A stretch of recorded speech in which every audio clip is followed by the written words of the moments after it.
gonna make a bird noise when you can walk.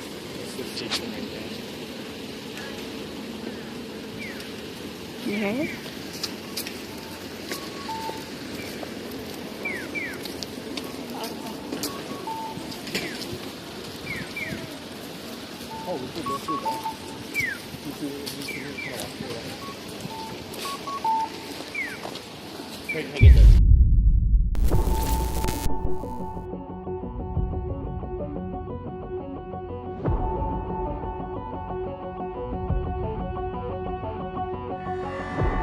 In this day and age where people are into gadgets, madali sa atin ang natin.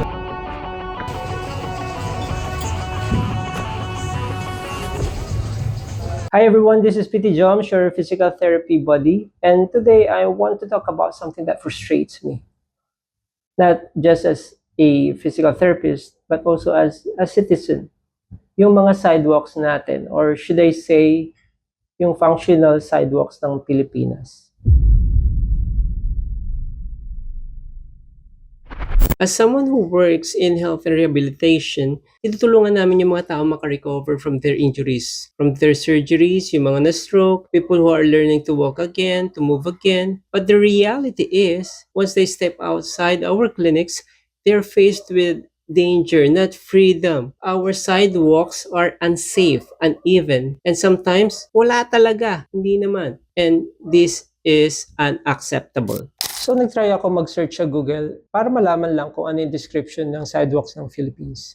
Ang nakalagay doon, challenging daw yung pedestrian sidewalks natin dahil sa una-una po yung maintenance flows, pangalawa illegal obstructions, pangatlo inadequate infrastructures. Tapos nakalagay din sa Google, obstructed palagi yung mga sidewalks natin dahil sa mga nakapark na vehicles, may mga vendors, tapos may mga building elements. That's why yung mga pedestrian, imbis na sa sidewalk, kasama ng mga sasakyan sa road, sila naglalakad. And parang wala pa akong nakitang mga naka-wheelchair na nasa sidewalks natin kasi hindi naman nila meet yung standard. Ang standard niyan is 1.20 meters minimum yung sidewalks natin.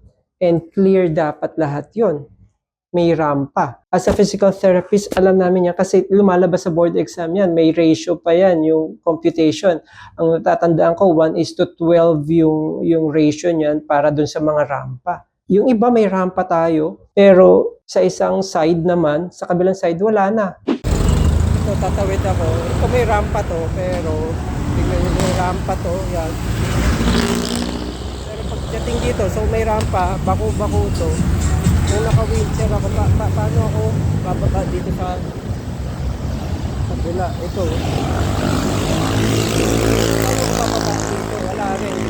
Ano yun? Papaliparin mo yung wheelchair? Kung di man, may mga naka-obstruct na mga, kunyari, mga kahoy, mga concrete, may mga bars na naka-usli. Sa mismo daanan may naka-obstruct na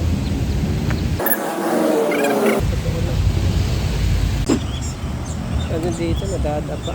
Kaya may mga kable, rampa, pero sa kabila wala naman. Imbis na, di ba, safe sa pedestrian, mas nagiging dangerous pa. One example of this is when I and my daughter went out para manood ng sine. Tapos pauwi na kami sa Alabang to, sa Alabang sidewalk. Tapos may onting nakausli, nadapa siya. Tumama yung tuhod niya sa floor, doon sa pavement, tapos nagkasugat, gumaling naman. Pero kung sa ibang bansa yun, pwede mo na isu yung government. Nasa Amerika ako, sinusunang mga tao yung mga nadidisgrasya sa kalye. Nung tinanong ko sa abogado, pwede mo rin palang gawin dito yon. So, dapat maging aware din tayo dun sa mga laws natin. So, pag nangyari sa atin yun, pwede nyong isu yung government dahil na-disgrasya kayo doon sa sidewalk. Para sa kanila, lalo na dun sa mga may disabilities. Paano yun? As a physical therapist, pupunta sa amin, tapos paglabas, hindi rin nila magagamit yung mga tinuro naming ways paano maglakad sa labas. Unlike, kunyari, palagi ko itong nako-compare yung sa Japan. Ang kasabay mo sa Japan, puro mga matatanda na naglalakad. Kaya yung unang punta ko sa Japan, nagulat ako, wow, ang galing naman dito. Kasabay mo, paramihan matatanda, namamasyal. Kahit Cuba sila namamasyal, nakakatawid. Ang pinaka nakakagulat pa doon, yung bulag, kasabay ko. Did you know that when crossing at the lights in Japan, there actually are two different bird sounds? The first is a chirping sound. The second is a cuckoo sound. Now, these are all in place to help the visually impaired. The cuckoo sound is typically for crossings heading north to south, while the chirping sound is typically from east to west. Did you know about this? Because I didn't. Let me know in the comments below. Namamasyal, nakakatawid sa kalsada.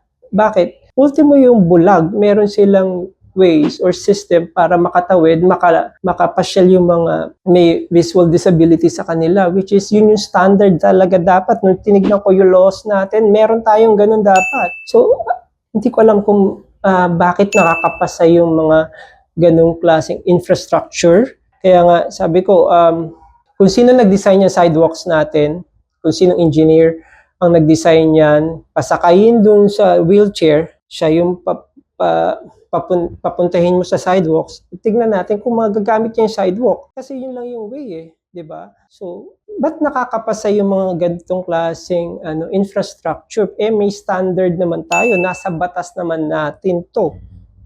Ba't hindi nangyayari? So, sana magawa ng paraan to ng gobyerno.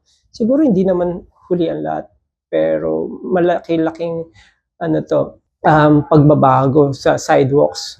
Siguro naman nakatawid naman kayo sa mga pedestrian crossings natin. Nakikita nyo naman na hindi lahat mayroong pedestrian crossing lights or signals. And delikado yun. Kadalasan, para ka makatawid, hintay mo yung mga sasakyan na pagbigyan ka or makikipagpatintero ka dun sa mga sasakyan.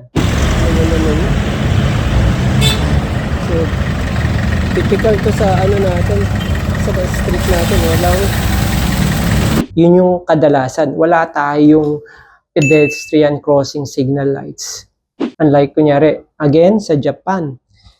Isang 5 hakbang lang yun. Ko alam to, ito magkocross ako. So pag mag-go, may maririnig yung bulag na chirping. Ito parang wala. So alam niya na tatawid din siya. Wala siyang chirping. Ayaw ko kung ano nito. Ayan na. Susundan niya lang. May path sila eh, para dyan. So, sana alam ko parang close to or impossible sa atin. Pero sana naman maayos. So, yung mga nagdi-design yan, kalye natin, sila muna paggamitin ng wheelchair sa sidewalks natin. Tignan natin kung kaya nila. So, dapat ganun yung design eh. May naman yun eh. May mga rampa tayo pero parang feeling ko para lang turn left. Masabi na may ramp pero hindi yung usage niya, yung accessibility wala. Kahit sinong PWD na naka-wheelchair, tanungin nyo, sigurado frustrated yun. Lalo na pag nakita nyo or experience nila sa ibang bansa. May pedestrian crossing lines, may signal, may light. Tapos talagang hintay nila mag-light, mas safe doon sa mga pedestrians. And again, meron silang system, di ba? Sabi ko nga, yung sa mga bulag, mga visually impaired, yung tawag nila Kenji blocks. So yellow yun, yung unang tapak ko sa Japan, hindi ko alam kung ano yun eh. Yun pala, for visually impaired yun, to help them navigate sa buong kalye ng Japan.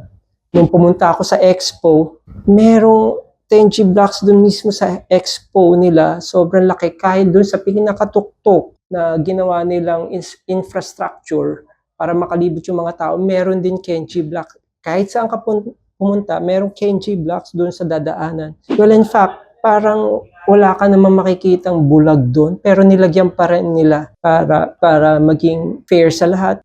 Mabigay pa rin nila yung right ng mga may visual disabilities para mag-navigate. So, yun yung standard nila eh. So, dito, kung tatawid ka, kadalasan makikipagpatentero ka doon sa mga sasakyan. Swerte kapag pinagbigyan ka. Kasi kadalasan wala nga tayong pedestrian crossing lights or signals. So, sana magkaroon tayo lahat ng tawiran ganun. Tapos yung iba, sobrang taas naman yung mga yung mga overpass natin para makatawid. Paano yung mga seniors? Paano yung mga may disabilities nga? Paano sila tatawid? Diba? Functional sidewalks shouldn't be a dream. They should be a standard. So let's build a Philippines that is walkable, inclusive, and safe for all.